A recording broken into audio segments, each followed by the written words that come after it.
A gente está sendo colonizado pela pressa. O nosso tempo virou uma mercadoria. A gente vai descansar e isso é resistência.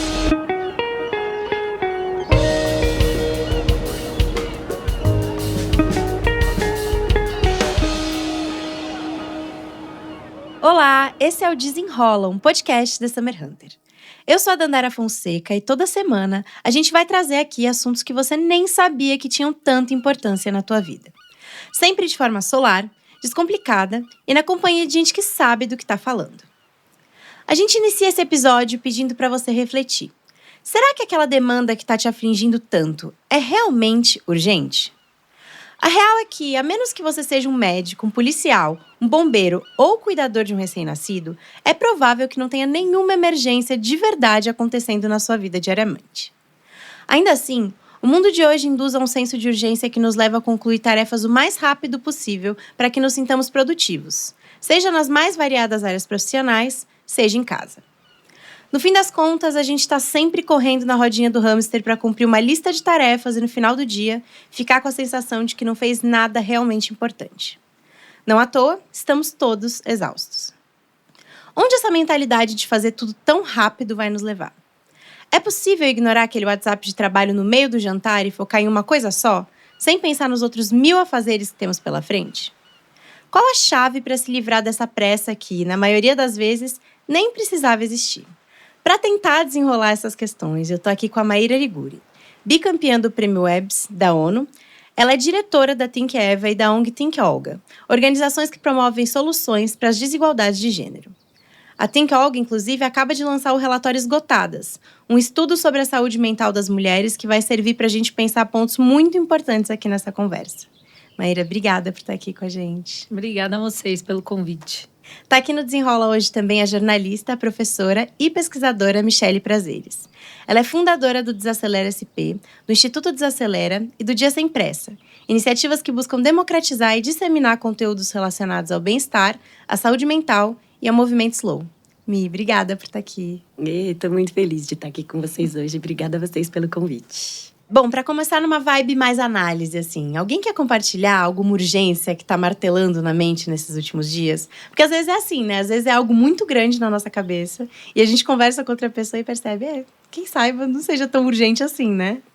Bom, eu tenho uma que é para hoje, que saindo daqui eu preciso pegar meu filho na escola, meus filhos na escola. E eu tenho um tempo muito justinho entre encerrar aqui e estar na porta da escola e ninguém pode me substituir hoje. Então essa é uma urgência que é meio urgente. Uhum. Eu acho que a gente chegou aqui no episódio, para gravar o episódio hoje brincando, né? Que eu tive um contratempo e eu acho que eu tenho também uma urgência. E não é coincidência que é relacionada ao cuidado dos filhos, né, Maíra? Porque também tem a ver com isso. Eu tenho essa urgência de levar o mais velho ao hospital para ver o que se passou com ele. Mas quando você perguntou, assim, dessas urgências mais macro, né, maiores, né, Dandara, eu acho que eu estou vivendo um momento da minha vida que eu estou empreendendo um instituto, né, com uma associação civil sem fins lucrativos. E para mim está colocada uma contradição muito forte de tudo que eu falo e pesquiso e o que eu estou vivendo como empreendedora social, que eu acho que é o nome que dariam para mim nesse momento. Porque para mim é muito urgente que o Instituto vire, que ele aconteça, que ele seja, inclusive, um dos braços de sustentação financeira na minha vida. E eu acho que eu comecei a pesquisar isso há muitos anos atrás, quando o Miguel estava na barriga ainda. Essa equação, né? Tempo, trabalho, dinheiro, gênero. Tempo, trabalho, dinheiro para mulheres, mães. Justamente por causa disso. É sempre uma urgência essa equação fechar. Então, acho que essa urgência mais macro, assim, da minha vida hoje, né? Fazer virar, fazer acontecer. E tem sido um aprendizado gigantesco viver isso desse lugar. Depois de tantos anos pesquisando isso e tendo encontrado tantos conceitos que definem o que eu estou experimentando no meu corpo agora. Então, está sendo interessante, assim, do ponto de vista humano, viver a pesquisa. Sim. A gente começou, acho que não por coincidência, nesse equilíbrio entre maternidade e a área profissional, né? Porque eu imagino que seja muito difícil, né? Não sei se a Maíra quer falar um pouquinho da experiência dela sobre esse assunto também. Sim, sim. Olha, eu acho que quando meus filhos nasceram, foi que eu entendi o que é ser mulher nesse mundo de verdade. Né? Claro, sem demérito para quem escolheu não ter filhos, não tem nenhuma questão em relação a isso, mas a gente é colocada nesse lugar de cuidar que ocupa muito da nossa vida, do nosso tempo, das nossas emoções, do espaço mental e tudo. E o resto da vida continua normalmente. Então é uma questão ali que é a hora que você se vê nesse dilema. Eu não tenho as mesmas 24 horas que todas as outras pessoas têm. Porque eu tenho 2 frentes de trabalho, uma remunerada e a outra não, que são igualmente ou até desproporcionalmente grandes. Uhum. E concorrem no tempo, né? Concretão do tempo. No relógio, exato. É isso. Eu também, eu falo que quando o Miguel nasceu, o tempo encarnou pra mim. Porque eu passei a ver o tempo passar de um outro jeito, né? Aquela criatura crescendo ali.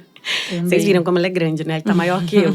Então, é isso, assim. Eu acho que foi o que me moveu a pesquisar e foi o que me moveu a encontrar saídas, né, coletivas para isso. Tanto, né, articulando com outras mulheres, entendendo a vida de outras mulheres, porque eu me sentia muito, sabe, isolada, né, não reconhecida, invisível, o que mais que a maternidade é? Sobrecarregada, com privação de sono, isso. Tendo que ter uma resistência. resistência. E ainda tendo que sorrir. E tendo E que acenar. E tendo que muitas vezes atingir quase a perfeição em todos esses lugares, né? Porque eu acho que muito dessa urgência desnecessária vem do fato dessa auto-performance pessoal, né, ali. Então, a gente tem que ter sucesso em todas as áreas da vida, né? E que já foi glamourizado, inclusive. Porque antes a gente falava com orgulho que… Às vezes ainda fala, nossa, eu sou muito workaholic. Ou ostentar as 1000 coisas que você conseguiu fazer no dia ali, né? Nossa, não deixei a peteca cair, né? Como que é pra vocês? Vocês já glamourizaram, assim, ser essa pessoa que consegue fazer 1000 coisas? Mas no final, às vezes, tá à beira de um burnout, né? Olha, eu acho que sim. Faz um tempo que eu já venho pensando de um jeito diferente. E eu nem consigo mais lembrar como era antes, pra ser bem honesta, assim. Mas eu vejo que existe sim essa passagem do tempo e essa aceleração que a gente simplesmente assimila no nosso cotidiano, porque a gente precisa, a gente tem que. E aí, quando a gente vê, a gente tá se cobrando, a gente tá se colocando nesse lugar. Mas eu gostaria de, né, até ouvir vocês, porque eu sinto que essa pressão, ela é muito externa também. Ela não é só uma autocobrança. Total. Ela tá do lado de fora, ela tá na imprensa, ela tá na mídia como um todo, nas suas amigas, na sua família, em todas as performances que são esperadas de você, né? E aí, quando você falha com elas, com essas expectativas, é uma situação bem complexa, né? Não é uma questão, eu assumo meus erros, eu sou assim mesmo. É muito difícil você conseguir fazer isso. Então, é uma pressão que eu sinto que ela vem muito de fora. E aí, a gente acaba internalizando e a gente embarca e cobra a gente também. E vai colocando níveis, né, pra nós mesmos. Porque é isso, a gente costuma ser muito mais gentil com os outros do que com a gente, né? Exato. Eu acho que é muito difícil a gente se desvencilhar do ponto de vista da incorporação no corpo mesmo, de valores, quando na minha pesquisa eu chamei de orquestração simbólica, né? Que é isso, são muitos campos sociais reforçando uma mesma ideia. Então, a mídia fala, a escola fala, a família fala, os pares falam. Enfim, em todos os campos sociais por onde a gente circula, o ocupado é valorizado, né? Tem um termo em inglês, inclusive, né, de pesquisa, que é o glorifying busy, né? A glorificação do superocupado. Então, quando isso vira um valor, e não é à toa, né? Quando você vai olhar para essas forças sociais, a quem interessa que a gente valorize isso, né? E aí você vai olhar, né? Tá tudo conjuminado. Tecnologia, desenvolvimento econômico, noção de progresso, noção de avanço. E essa história que eu chamei de orquestração simbólica. Quer dizer, é muito difícil você gerar uma fresta, criar uma brecha para falar ou para sentir algo que não está estabelecidão desse lugar assim sistêmico. E aí, quando você fala, não, eu vou descansar nesse mundo em que a gente vive, nossa. É a culpa atingindo níveis estratosféricos, né? É culpa de você pedir uma folga, de você tirar férias. E num país como o nosso, que historicamente relaciona o descanso à vadiagem, né? E tem até lei que coíbe a vadiagem até hoje em vigor. E que tem a ver com toda a herança histórica, escravocrata, enfim. E aí a gente daqui vai para uma avenida, né, que se abre. Mas, assim, é muito difícil criar essas possibilidades de dizer… Não, né? A Tricia Hesse, que é uma pesquisadora negra americana, ela fala, a gente vai descansar e isso é resistência, né? Especialmente sobre o sofrimento psíquico das mulheres pretas. Então, ela fala, descansaremos. Como um ato de rebeldia, né? Isso, só que é muito difícil descansar e sustentar o descanso num mundo que valoriza. Nossa, e aí a gente começa, às vezes, até a justificar o descanso, né? Então, você justifica assim, eu tô descansando, mas eu tô pensando naquele projeto. Então, tá sendo construtivo. Porque a gente não consegue só aceitar que, assim, não, agora não vou fazer. Além de ser difícil encontrar esse tempo, né? Na correria, você ainda se sente culpado ali naquele momento. Você tenta arrumar alternativas de o que eu tô fazendo aqui que pode ser útil, né? Eu acho que ainda tem uma camada extra que eu colocaria, que é o tempo que você está gastando em algo que não é entendido como produtivo. Por exemplo, sentar e brincar com as crianças. Total. Isso é uma coisa… Como você não está lavando a louça, como você não está indo lá fora buscar dinheiro, como você não está estudando para crescer na sua carreira. Tem um tempo que é o tempo da produtividade, da produção capitalista do mundo que a gente vive.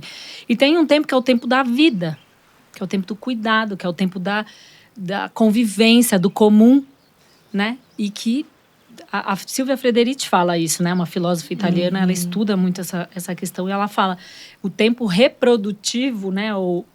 Ele parte da expropriação, tanto quanto o tempo capitalista. Então, a gente está numa precariedade do cuidado, a gente não está vivendo aquele cuidado. Quando a gente precisa fazer alguma coisa de cuidado, a gente fica… Né, eu vou fazer isso aqui rapidinho, porque eu não posso me atrasar para o trabalho. Eu vou fazer isso aqui rapidinho, porque eu vou entrar numa reunião. E a gente está sempre nessa dicotomia. E o tempo do cuidado precarizado. E aí, além disso, às vezes a gente se orgulha, né? Fica feliz de pensar assim, nossa, hoje eu dei conta de tudo.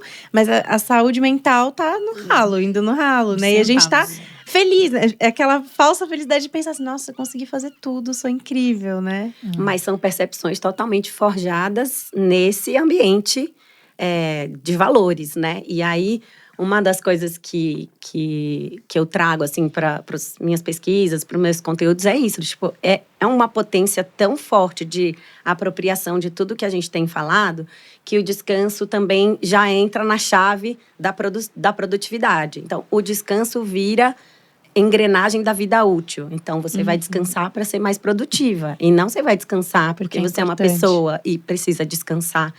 E aí, aos poucos, esse grande conjunto de ideias, né, que move a sociedade hoje vai se apropriando até dos espaços, né, que são os espaços da vida, os espaços que era só pra gente estar ali, né? Não, a gente é direito básico, né? Você ter uma boa noite de sono, você poder respirar ali no meio de uma jornada de trabalho, né? É básico, conciliar, né? Eu preciso ir ao médico, mas eu também trabalho 8 horas por dia e isso não ser um conflito. Isso ser parte da vida, porque todo mundo precisa, todo mundo adoece, enfim. É uma questão. Você mencionou sobre o trabalho da NAP Ministry, né? Da Tisha. Trisha. E aí, eu queria mencionar também o da Thaís Fabris com a Mayra Blasi. Sobre o manifesto dos descansistas, que vai bem nessa… descansistas, é ótimo, né? E é super importante. Exato. E aí, falando de tudo isso, assim, né? Claro que a gente já falou aqui que a urgência desnecessária, ela atinge todo mundo.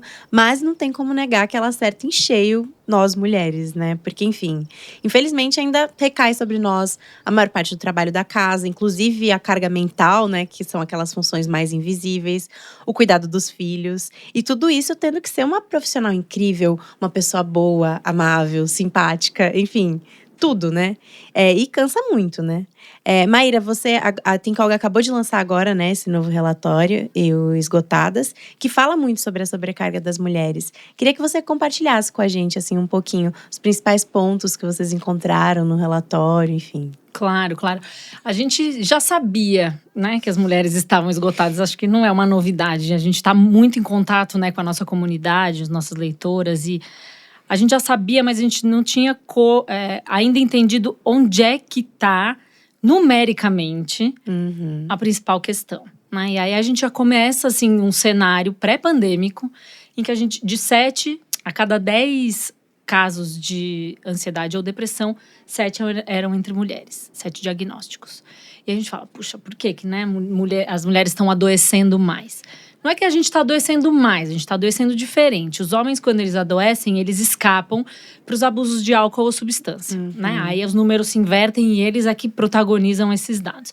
Porém, a gente tem que lembrar que estar casada, ou ser filha de, ou ser irmã de alguém que abusa de substâncias, também tem um impacto, né, na sua saúde mental. Então, tá tudo muito interconectado e a gente, né, parte desse cenário em que as mulheres já estavam doentes. Vem a pandemia.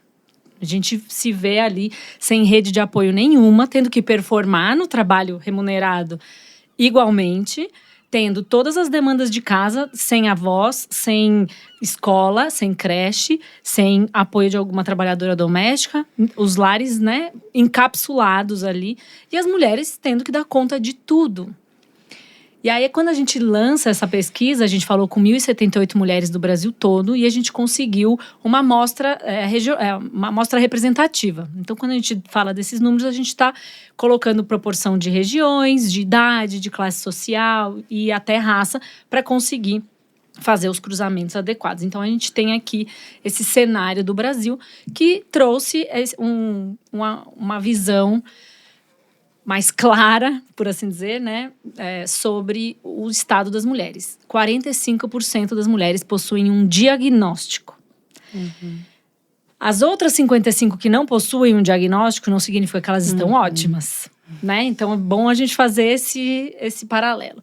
E dessas mulheres, a maioria tem transtornos de ansiedade e depressão e convivem diariamente com angústia, estresse, irritabilidade né, e todas essas questões que são as emoções afetadas ali pelo transtorno. Dessa turma, uma parte toma remédio e a outra parte não possui acompanhamento médico, mas é uma parte menor. Então, a gente foi tentando estudar e a gente entendeu que elas apontaram como os principais caminhos, né, as principais causas, dessa sobrecarga da psique, a falta de dinheiro, precariedade econômica e a sobrecarga, que são coisas que estão juntas. Por que elas estão juntas? Uma mulher que cuida, ela tem menos tempo para se dedicar ao trabalho. Uma mulher que tem menos tempo para se dedicar ao trabalho ganha menos. E aí ela tem o cuidado precarizado, porque ela está empobrecida. Então, é um ciclo em que a mulher não consegue, de fato, sair, né? E não consegue colocar outros agentes que possam apoiá-la. Tem um estudo que saiu esse ano, um dado que diz que 50% das mães do Brasil são mães solo. 1 em cada 2 mulheres cuidam sozinha de 1 ou mais filhos. E a gente tem... entre as nossas respondentes, só 11% delas não colaboram economicamente em casa. 60% é a principal provedora ou a única provedora. Então, o que a gente tem? Essas mulheres cuidando sozinhas dessa família, não estamos falando só de filhos, porque aí tem os idosos, as pessoas doentes não hospitalizadas, as pessoas com deficiência, né? A gente tem toda essa gama que é a de manutenção da vida. E a gente tem essas mulheres empobrecidas, né, e sem condições de manter financeiramente esse lar. O que isso implica? Um fenômeno mundial que chama feminização da pobreza. 7 em cada 10 pessoas pobres no mundo são mulheres. Isso não é à toa. Então, é aí que está a grande questão, né? A gente também, como um dos achados da pesquisa, a gente perguntou para elas, de 0 a 10, que nota você dá para cada área da sua vida? A nota máxima que as mulheres deram foi 3,8 para relacionamentos amorosos. Então, assim, onde elas estão mais satisfeitas no relacionamento amoroso. Né? E a nota máxima foi 3,8. A nota média, 3,8. A nota mínima foi para a condição financeira, que elas deram 1,4. A nota que elas dão para a situação financeira delas.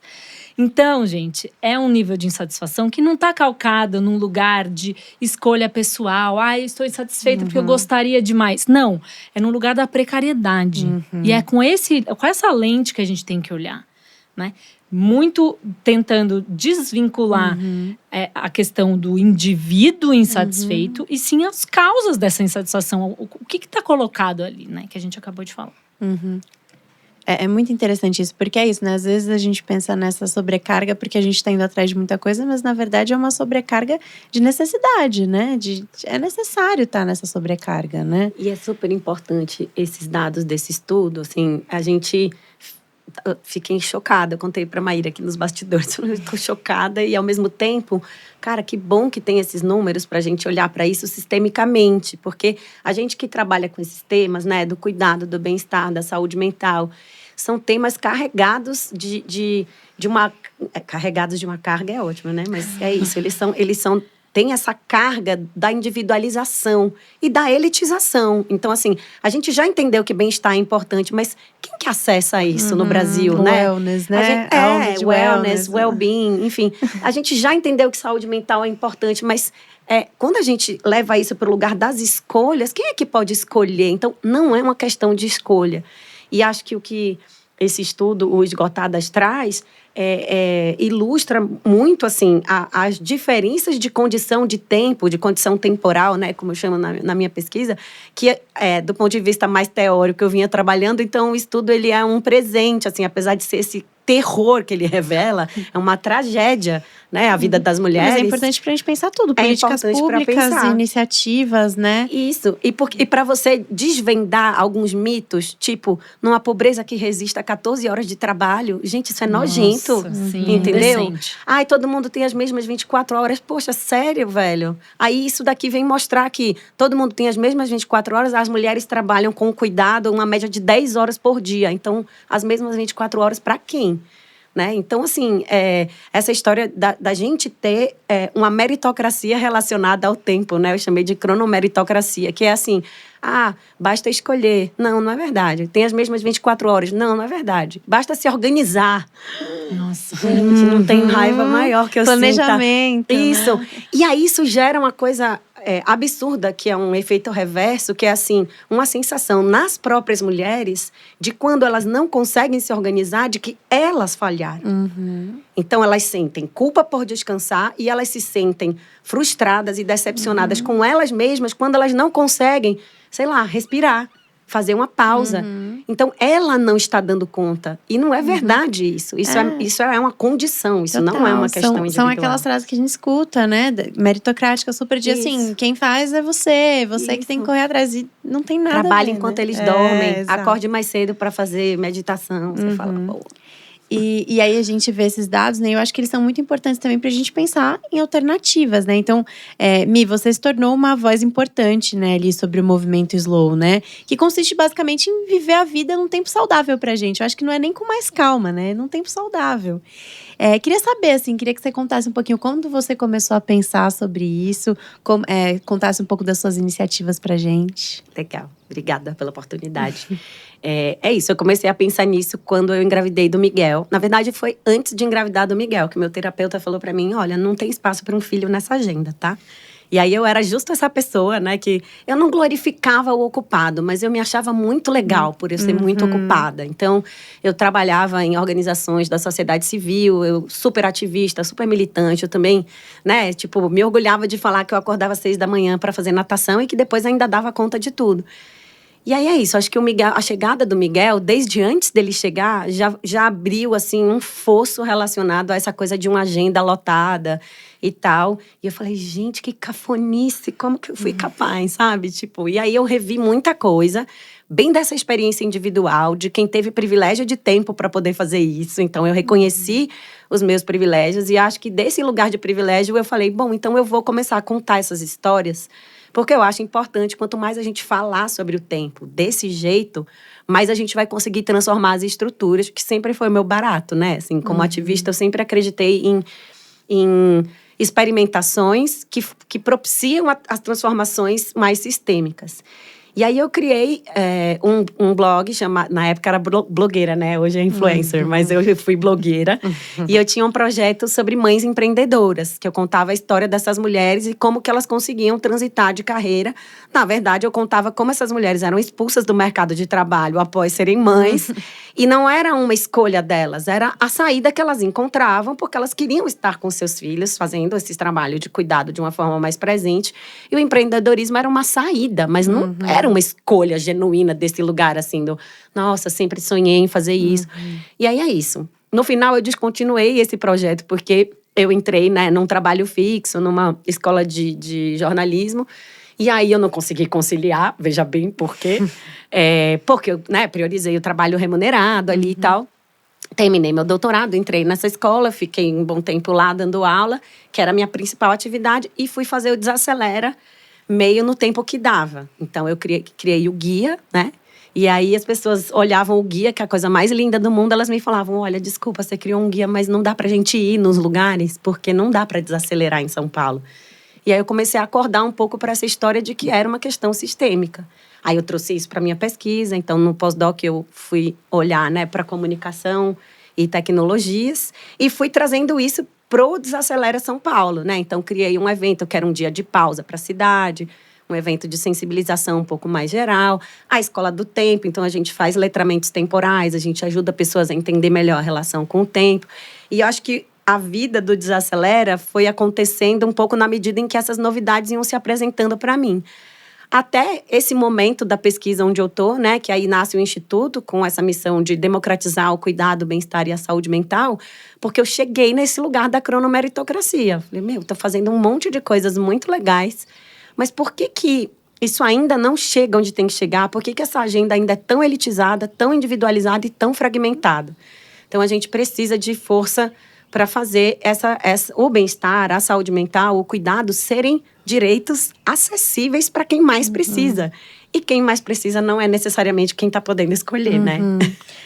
E eu acho assim, eu sempre sigo, né, o Desacelera, gosto muito. E acho que as pessoas que são impactadas também gostam muito da ideia. Mas eu acho que às vezes dá uma sensação de, meu Deus, eu não consigo colocar isso em prática na minha vida. Eu acho que muita gente deve ter essa sensação. E eu queria saber de você, assim, como falar isso, assim, de pensar, como levar pra vida de forma que dê, sabe? Assim, tem algumas coisas na sua rotina, por exemplo, que você não abre mão, ou alguma coisa que você elenca ali numa ordem de prioridades, talvez? Sim, eu acho que essa é a pergunta mais desafiadora da história do Desacelera, porque eu costumo dizer assim, gente, os 7 passos para desacelerar, sabe? Você fala, não, pelo amor de Deus, não é sobre isso. O movimento Slow, ele é um movimento pela desaceleração da vida, ele é um movimento contracultural. Ele nasce com o slow food e ele reverbera para outros campos da vida. Acho que tem uma apropriação equivocada do slow, que é essa história de você ser, né, enfim, de você escolher ser uma pessoa, né, slow living e tal. Mas não é sobre isso, né? O slow é sobre alternativas sistêmicas à aceleração. Então, está mais conectado à ideia do bem viver, do decrescimento, do ecofeminismo, né? Tem outras alternativas sistêmicas que estão apontando para uma vida mais desacelerada, né? O Krenak, futuro ancestral, né? Então, acho que desse ponto de vista, as escolhas individuais, elas me angustiam um pouco, porque nunca o que é uma escolha para mim vai funcionar muito para o outro. Total. Ao mesmo tempo, olhar para essas possibilidades, acho que é uma grande missão da gente, no sentido de olhar para o que dá, o que cabe na vida das pessoas comuns, né? E aí, nesse sentido, o que coube para mim, eu acho que sempre é inspiracional, bem entre aspas, porque talvez eu nem goste muito dessa palavra, mas eu sempre gosto de falar, cara, o que funcionou para mim pode não funcionar para você, e o que eu vou falar agora pode te gerar ainda mais angústia. Então, eu acho que o legal desse barato todo é entender que o problema não é com você. Tá todo mundo correndo, tá todo mundo cansado, tá todo mundo esgotado.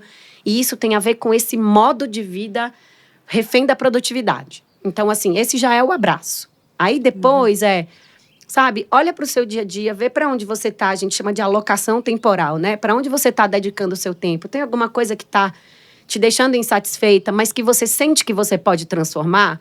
Ah, sim. Então, é por esse caminho que você vai. Porque a maior parte das coisas que geram insatisfação não estão na nossa governabilidade de transformar. E aí, a consciência já é um caminho, né? Mas, eu digo, a experiência e a convivência também são. Então, eu, por exemplo, as escolhas das quais eu não abro mão, os meninos, né? Então, assim, qualquer coisa que acontecer com eles se tornará a grande emergência do dia, a grande urgência, porque eles são minha prioridade 0. Mas eu também tenho plantinhas e adoro cuidar de plantinhas. Eu também adoro sair de São Paulo de vez em quando para respirar, né? Eu também Gosto de ter tempo para as pessoas importantes na minha vida, então eu cultivo essa disponibilidade, né? Então, é isso, tipo, tô sentindo que um amigo tá precisando de uma escuta, gente, vamos marcar aqui, vamos combinar. E essa disponibilidade, ela é cultivada a custo de, claro, eu não vou usar esse tempo para trabalhar. Então, eu vou sacrificar aqui. E essa escolha, por exemplo, não é todo mundo que pode fazer. Então, ter consciência desses jogos é importante para lidar com essa listinha. Mas, exercício físico, né? Tomar sol. Esses bem básicos que todo mundo sabe que, no fim, vai trazer mais satisfação. E até uma certa... Do ponto de vista fisiológico mesmo. Tem estudo que mostra que, né, vai nutrir ali a produção de hormônios que são positivos pra gente e tal. Então, acho que essa é a listinha bem básica, sabe? Da relação com a natureza, da relação das pessoas com que você gosta de estar, que você ama. Se divertir, né? Fazer festa, gente. E entrar em contato com a natureza. Essas são bem as básicas. Mas são também as que dão raiva quando a gente escuta, porque é o que a gente não consegue fazer. Inclusive, a gente perguntou, né, para as nossas entrevistadas no relatório, na pesquisa, o que você faz para lidar, né, com a pressão do cotidiano. E a grande maioria respondeu exercício físico, espiritualidade, praticar a espiritualidade, contato com a natureza, com amigos, familiares e lazer, né? A relação com a comunidade, que são... Eu fico pensando o quão básico não é isso, o quanto isso não deveria ser. E a gente enxerga quase como privilégios, luxo, né? Olha, eu vou ali cuidar de mim. Não, eu vou ali viver. Né? Eu vou encontrar as pessoas que eu amo, eu vou me exercitar, cuidar do meu corpo... Não, isso que se chama vida. E a gente está transformando isso numa ferramenta para manter nosso corpo produtivo. Olha que loucura. E tem toda uma pedagogia, assim. Então, quando eu falo dos meninos, acho que eu também tenho uma preocupação de não ensinar essa aceleração para eles desde cedo, sabe? Então, o Chico, que é o mais novo, não tem tanto, né? Não tá com essa discussão tão avançada. Mas o Miguel, ele já tá bem sensível a essas questões, e ele às vezes fala, sabe? Tipo, ele vira pra mim e fala, mamãe, desacelera, né? Tipo, porque ele já tá atento, sabe? E eu acho que quando a gente fica, né, ali no nosso dia a dia, eu escrevi um texto sobre isso, vamos fulano, vamos não sei o quê, sabe? Tem tantas formas da gente trabalhar, que às vezes a gente tá com pressa, às vezes a gente tem horário, mas eu acho que a gente pode, sabe, trabalhar melhor essas questões para que a gente não ensine aceleração desde tão cedo para essas crianças. Porque senão é um ciclo de naturalização, de normatização, né, disso. E eu acho que a gente sempre volta muito, né, trabalho, porque eu acho que o trabalho é muito um lugar dessa urgência, né? Então, assim, na publicidade, por exemplo, é comum a gente ver vários relatos de pessoas virando noite em agência para entregar um comercial de sabão. Que, assim, claro, é seu trabalho, é importante, mas era urgente, né? Você precisa virar à noite, perder uma noite de trabalho. Então, eu queria saber, assim, com vocês, que tem organizações que tratam sobre esses assuntos, assim, como a gente tem um trabalho também com as empresas, né? Assim, com esse ambiente corporativo de tirar essa visão mesmo, né? E ter ali uma luzinha no fim do túnel, né? Perfeito. Esse exemplo que você traz da campanha do sabão em pó, ele é tão redondo porque é o tipo de trabalho que ele é absolutamente planejável. Ele é absolutamente organizável de uma maneira que seja compatível com o bem-estar, com a vida, né? Com a conciliação. Se você tem uma campanha que tem uma data para sair, crono reverso. Bom, qualquer GP que está me ouvindo aqui vai saber do que eu estou falando, mas assim, olha para isso com um olhar realista sobre quanto tempo você leva para fazer as coisas. Considerando que você precisa ter um trabalho criativo, por exemplo, você não vai conseguir sentar em 5 minutos e resolver. Talvez você precise de um tempo, você precise estudar, você precise sair, você precise pensar e aí você poder criar. Não, a gente tá trabalhando a vida no tempo do relógio e tá atropelando os processos. Porém, quando a gente tá falando desse tipo de trabalho produtivo, ele é totalmente planejável, incluindo espaços para imprevistos. Quando a gente está falando da urgência da vida, não. Isso precisa ser maleável, precisa ser orgânico e precisa ser abraçado. Mas quando a gente está falando de trabalho, gente, o mínimo que a gente precisa ter é um planejamento, né? Para todo mundo poder trabalhar coordenadamente e de forma saudável. O trabalho, as tecnologias e o consumo estão muito relacionados nesse sentido, né? Porque aí a gente vai vendo os reforços de todos esses discursos do tipo, o trabalho dignifica, né? E eu vou trabalhar para conquistar o que eu desejo. E esse desejo é sempre consumir alguma coisa ou sempre mais, né? Enfim. E, gente, a gente chegou num limite humano e planetário, sabe? A gente já descobriu que isso não vai levar a gente a lugar nenhum. Ou vai, né? Mas um futuro muito não desejável. Sim. Então, por que a gente continua reproduzindo isso nos microsistemas, né? Esses dias eu fiz um conteúdo sobre isso, que eram os níveis de intervenção do bem-estar. Então, claro que tem o individual. Claro que se você sensibilizar os indivíduos e os indivíduos poderem fazer boas escolhas, a gente vai transformar vidas. Mas o interpessoal, que é esse das relações, né? O organizacional, quando você está numa organização, e mesmo numa família, tá? Eu tenho, quando as minhas mentorias, assim, tem gente me chamando para mediar questões familiares, relacionadas ao tempo, de não ter tempo comum, de o tempo concorrer sempre, enfim. Então, tem o interpessoal, tem o organizacional, tem o social, né? Então, você vai crescer, e o político, né? Porque daí a gente está falando de políticas públicas, mas você vai nessa crescente entendendo que, sim, as empresas têm um lugar muito importante nisso, né?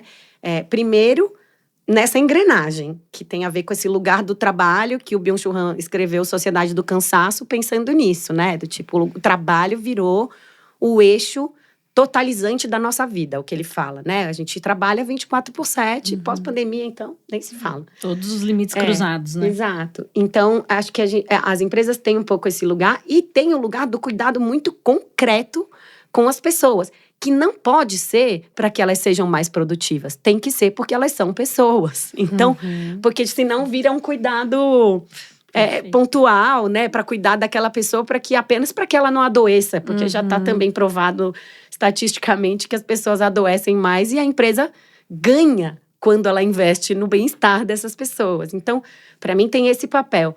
Mas também não é só das empresas. Acho que é das organizações como um todo, né? Então, por exemplo, o Instituto, a gente tem 2 frentes de atuação. Uma é em escolas, que por incrível que pareça, né? E o trabalho dos professores e das professoras, ele é um trabalho que tem uma especificidade, uma cronoespecificidade muito grande, porque a gente recebe por hora aula, hora atividade. O nosso trabalho, ele é muito medido, outras profissões também, mas tem essa especificidade, né? A gente divide as aulas por grade horária. Esse nome é péssimo, odeio, né? Mas podia não chamar grade. E as organizações do terceiro setor também. Então, eu tenho acompanhado algumas, né, para desenvolver ali programas de bem-estar e saúde mental para colaboradores, porque quem cuida de quem cuida, ou quem cuida de quem luta, ou quem cuida de quem educa, né? Essas pessoas que cuidam são profissões que estão sofrendo muito com essa lógica da produtividade. E por não poderem cuidar de si mesmas, né? Ainda são desautorizadas a cuidar de si. Né? Então, a professora, o médico, você citou no começo, né? Enfermeira. E às vezes a gente prioriza só o que é urgente, e a gente esquece de priorizar o que é importante pra gente, né? Então, assim, às vezes a gente tá sempre nessa urgência, e a gente não tira ali um projeto, alguma coisa que seria muito mais importante pra gente no futuro, né? Vocês sentem essa dificuldade atual? Sim, sim. Eu acho que com o tempo, vou falar pra mim individualmente, eu fui melhorando muito nisso, né? A gente vai amadurecendo, a gente vai vendo o que é demanda, o que não é, o que é um grito que pode ser ignorado, né? Tipo, isso não me pertence, toma aqui, eu te devolvo a sua ansiedade, ela não é minha, né? Mas eu acho que isso é um processo bem individual mesmo e que depende muito do contexto que você tá. Eu vou dar um exemplo muito básico, meio bobo até, mas eu tive a chance de sair de férias por um período mais compridinho, assim, eu fiquei uns 20 dias bem desconectada. E aí, quando eu voltei, eu falei, a minha rotina é ansiogênica. Ela me gera ansiedade. Aí eu fui entendendo os porquês. 80% é pela cidade que eu moro. É isso. A dificuldade de eu chegar na escola do meu filho para buscá-lo e trazê-lo de volta me exige uma necessidade de organização e planejamento e esforço mental, né? De carga mental. Então, eu acho assim, tem uma questão do ambiente que é muito grande e a gente fica nesse papo de não, o jeito que eu vou lidar com isso vai resolver. Claro, gente, não tô achando que não, isso precisa acontecer, mas 80% tá fora de você, né? E que não tá no seu controle. Você tem levar seu filho ao médico do outro lado da cidade, acabou seu dia. Acabou seu dia.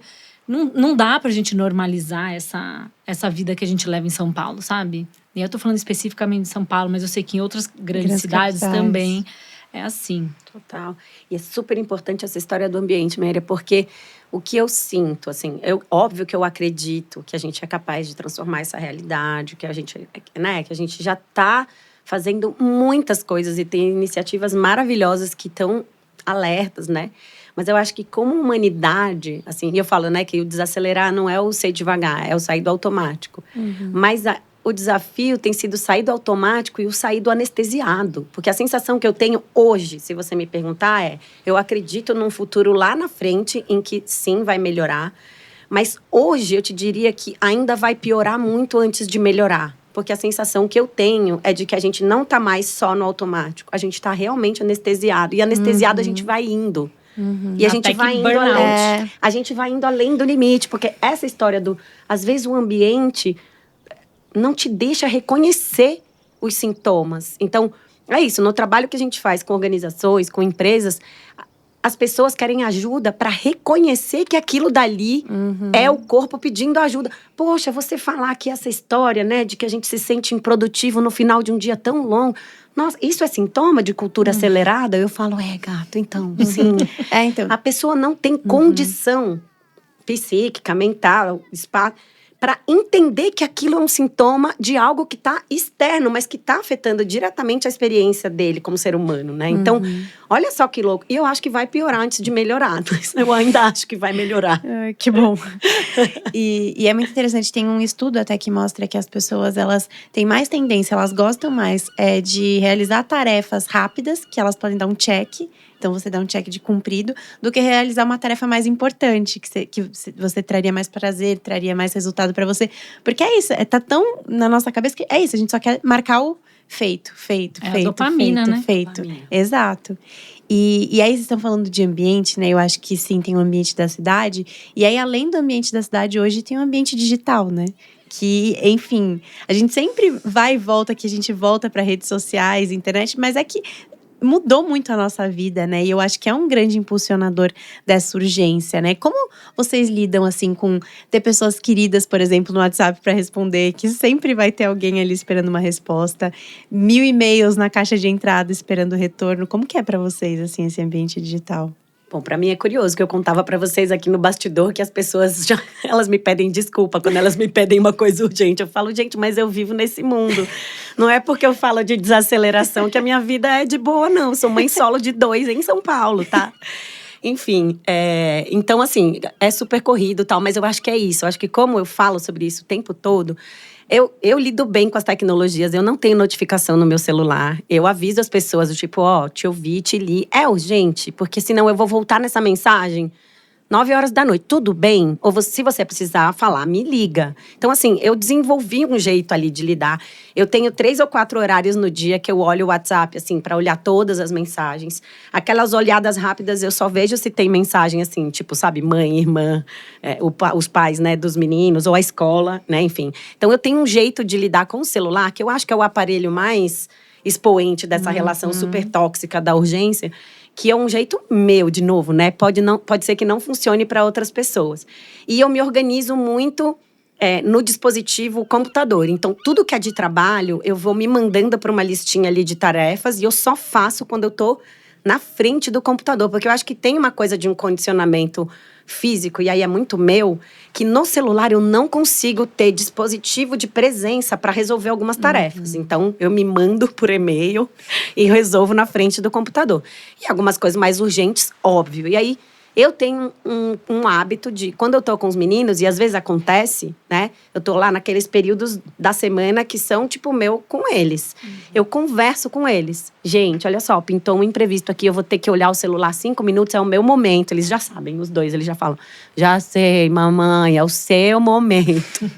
Preciso trabalhar, tem o meu momento aqui, já volto. Então, eu converso com eles sobre isso. Acho que isso também é um jeito de ir transformando. Mas, de fato, não é, de novo, né? Cada indivíduo resolvendo isso que vai dar certo. Porque interessa a essas plataformas que a gente tem uma vida cada vez mais acelerada, cada vez mais dentro delas. Então, quanto menos você tiver vida fora do digital, é melhor para elas, porque você tá lá, você tá consumindo mais, você tá gerando mais dados, você tá gerando grana para elas, né? Então, elas vão fazer de tudo para te reter ali. Um exemplo clássico, mas também já super batido, que eu gosto de dar, é essa história da aceleração dos conteúdos, né? Total. Então, durante a pandemia, né, o WhatsApp lançou esse recurso. Então, é óbvio que eles lançam com base em pesquisas muito avançadíssimas que essas plataformas têm e que detectam demandas latentes na sociedade. Então, eles provavelmente detectaram que aquilo dali daria certo, né? Mas quando você... Aí, na época, eu escrevi um texto dizendo que a gente estava doente de velocidade e que aquilo era um sintoma. As pessoas me chamaram de exagerada, louca, histérica, enfim. Já tô super acostumada. Nossa, que exagerada, não sei o que. Eu falei, gente, eu não dou 15 dias para vocês me darem um novo depoimento sobre isso. Aí, esses mesmos amigos que me chamaram de exagerada me deram notícia 15 dias depois, dizendo: nossa, não consigo mais ouvir áudio sem ser acelerado. E aí, depois, mas eu falo, gente, daqui 2 meses eu quero mais um depoimento. Aí, não, Michele, nossa, agora eu quero acelerar as pessoas, que eu não tenho mais paciência de ouvir presencialmente. As pessoas acham lerda, não sei o que. Eu falo, gente, então... Quando eu falo que a gente está doente de velocidade, que as tecnologias têm a ver com isso, é porque não é uma solução tecnológica que é uma escolha sua. A partir do momento que a escolha vira hábito, que o hábito vira regra e que a regra se converte em violência, já era. A velocidade é violência.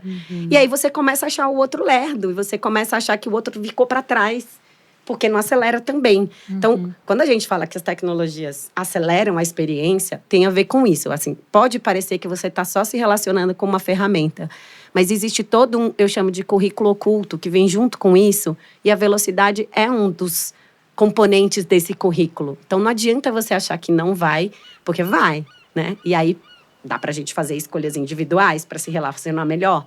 Dá, mas é também sistêmico, né? Então, também é uma armadilha achar que a gente pode usar as ferramentas tecnológicas para o bem. Podemos, mas vai vir no pacote junto. Sim. E eu acho que tem um modus operandi das plataformas, né? Como a Mi já trouxe, de te sugar para lá, para dentro. E é muito injusto a gente achar que tá nas mãos do indivíduo resolver isso e ser regrado e disciplinado, sabe assim? O detox, né? Toda hora a gente fazendo detox. Exato. Eu acho que na minha vida particular, eu sinto que eu uso mais o celular do que eu gostaria, mas eu também não deixo o celular ditar muito o meu tempo, assim. Uma coisa que eu percebi, depois eu comecei a ler sobre, e que foi uma coisa interessante para minha autopercepção e autoconsciência, foi de que quando você está nas redes sociais, você está trabalhando. Você está trabalhando para o Mark, você está trabalhando para né? Você está trabalhando. Então, a gente tem uma sensação de que scrollar é descansar. E não, você está trabalhando. Então, é importante a gente desvincular o momento do descanso com o momento com a vida digital, porque tem uma vida inteira acontecendo ali. Você vai responder as mensagens, você vai ler os textos que você queria ter lido, você vai scrollar, você vai trocar com uma amiga, mas, na verdade, isso tá te consumindo, você não tá descansando.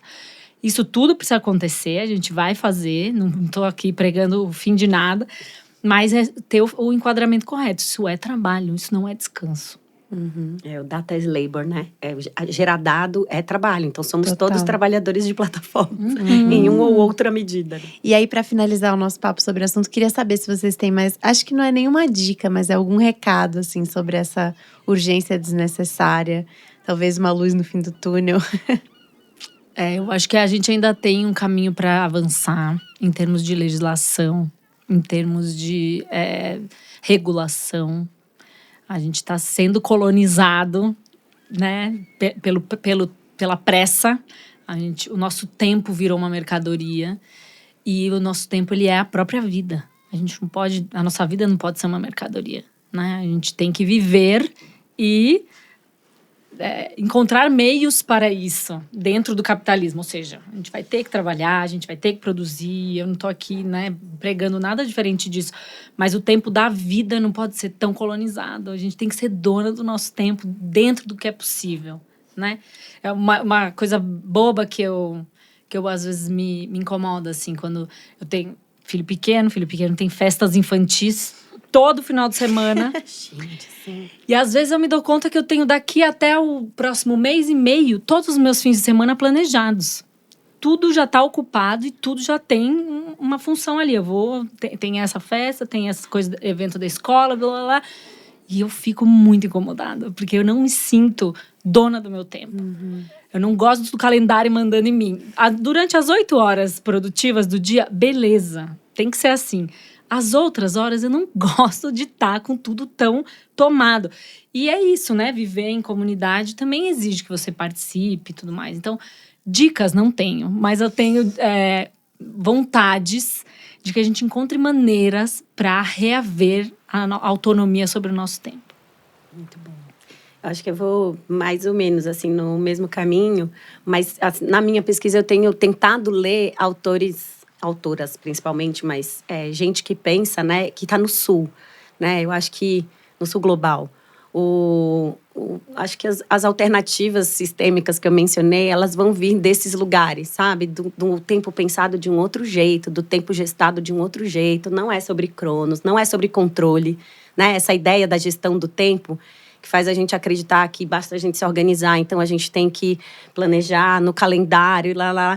Isso é uma das grandes mentiras do capitalismo. Não dá pra gente acreditar nisso, achando que isso vai resolver o problema da aceleração. Pode resolver o problema da organização. E aí, se servir para você, tá tudo bem. Mas isso não vai resolver o grande problema no qual a gente está muito mergulhado, sabe? Assim, tendo pouquíssimos espaços de recobrar o fôlego e de respiro. Então, eu acho que ir para as fontes de pensamento, né, afro-ameríndias, africanas, entender o que é o tempo para esses povos, entender outras formas de pensar sobre o tempo vai ajudar a gente a imaginar outros futuros possíveis, porque a gente vê um futuro, né, linear, do progresso, do avanço, do crescimento. Gente, não vai dar, sabe? A gente já sabe que não vai dar, e eu acho que esse futuro também é o futuro que vai vir de um pensamento do feminino, né? Acho que todas essas alternativas sistêmicas estão conectadas a um pensamento que vem dessas matrizes. Então, acho que dica mesmo, prática, assim, não sei se eu tenho, mas eu acho que para quem está afim de conversar sobre o tempo, entender melhor, acho que entender essas outras matrizes de pensamento, outras não, né, gente? Outra de que lugar, né? Olha eu, sendo a universal. Mas entender todas as formas de compreensão do tempo, porque eu acho que a gente está muito mergulhado numa concepção ocidental, ocidentalizada, ocidentalizante, que está adoecendo a gente, né? Bom, agora a gente vai para o quadro Summer Quest. Perguntas fixas que vamos fazer para todos os convidados que passarem por aqui com uma única intenção: te inspirar a levar uma vida mais leve e em busca do sol o ano todo. Bom, gente, para começar eu queria saber o que vocês gostam de fazer para relaxar? Acho que estar na natureza e com os meus. Eu tenho tentado cada vez mais cultivar esse lugar do descanso sem que seja refúgio, sabe? Tipo, tentando oásis. Então, assim, dentro de São Paulo, dentro dessa vida, vamos aqui criar alguns momentos que não é o fugir daqui. Então, acho que tem essa história de estar com as plantinhas, os gatinhos e as crianças, mas que tem a ver com viver o tempo da vida, né? Então, acho que eu relaxo desse jeito. Eu também relaxo com música e festa, viu? Me faz muito bem. É bom. Adoro. A praia mais incrível que vocês já visitaram? Eita, eu acho que é Mamanguá. Agora é em Bertioga, acredita, gente? Bem aqui pertinho, uma baita duas praia. Próximas, né? Próximas. Se vocês pudessem escolher um lugar no mundo para estar agora, qual vocês escolheriam? Na casa que eu nasci e cresci. Eu ia falar Recife, mas veio de bate-pronto. É porque é isso, eu tenho tido muita vontade de levar os meninos pra lá, pra eles conhecerem, sabe? Minha cidade e tal. E aí, quando você perguntou da praia, eu hesitei em falar alguma de lá. Eu falei, não, vai parecer muito bairrismo, né? Mas é isso. Acho que eu voltaria, assim, sabe? Pisar no chão, mostrar pra eles. Eu tive essa experiência com o Miguel e foi lindo, assim, sabe? Tipo, mangue.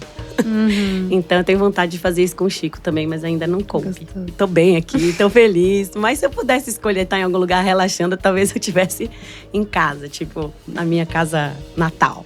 Gostoso. E a última é a tradução de verão perfeito pra vocês. Sul da Bahia, Pé na areia. pouca energia elétrica, sem sinal de celular, crianças brincando sem a gente morrer de medo que elas se afoguem com 1000 ondas e correntezas. E eu acho que um pouco mais. É curioso, eu acho que eu também tenho essa imagem muito parecida com o que foi o último verão, assim, que eu passei com os meninos, que foi em Itacimirim, lá em Salvador. E assim, pé na areia e tal, tipo, gente, sonho.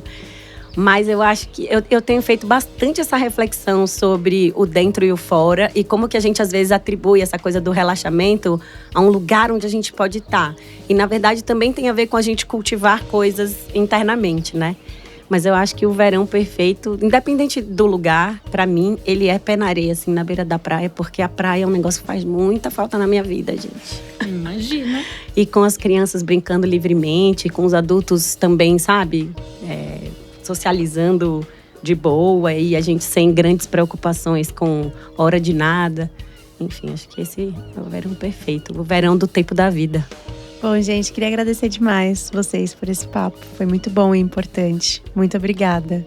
Obrigada a você, foi uma delícia. Amei te Tão conhecer bom, né? melhor. Também. Já era também, fã, Dandara. virei mais fã Obrigada. ainda. Adorei. Obrigada pelo convite, Dandara. Que alegria te reencontrar. Que delícia. Bom, gente, espero que você que tá aí do outro lado tenha curtido esse papo tanto quanto a gente. Segue o The Summer Hunters nas redes sociais. Todos os links, inclusive das meninas, vão estar aqui na descrição. Comentem o que vocês acharam desse episódio, avaliem. E é isso. Até a próxima.